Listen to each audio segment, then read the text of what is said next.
लतीफ़ आबाद unit number 9 स्काट ground बल्दिया office और वासा के दफ्तर से मुंसलिक सड़क की हालत ज़ार अरसा दराज से अबतर है। मज़कूरा सड़क शदीद टूट फूट का शिकार है, जबकि मेन हॉल भी खुले हुए हैं, जिससे इलाका मकीन और राहगीर शदीद अजियत में मुब्तला हैं। वाज़ा रहे कि मज़कूरा सड़क पर स्काउट ग्राउंड भी मौजूद है, जहाँ इलाके के बच्चे और नौजवान खेल और तफरीह के लिए आते हैं, मगर ग्राउंड के साथ भी सुतैली माँ जैसा सलूक किया जा रहा है। नौजवान और बच्चे ग्राउंड में घास के बजाय मिट्टी में खेलने पर मजबूर हैं। नहले पे दहला ये है कि सड़क और ग्राउंड में कचरे के ढेर इंतज़ामिया की कारकर्दगी को मुंह चढ़ा रहे हैं, जबकि कचरे से ख़तरनाक बीमारियां भी जन्म ले रही हैं।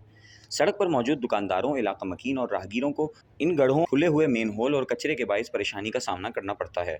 इलाका मकीनों ने हुकाम बाला से पुरजोर अपील की है कि जल्द इस मसले पर नज़रसानी की जाए, सड़क की मुरम्मत करवा कर सफाई सुथराई के काम को यकीनी बनाया जाए, ताकि इलाका मकीनों की परेशानियाँ हल हो सकें।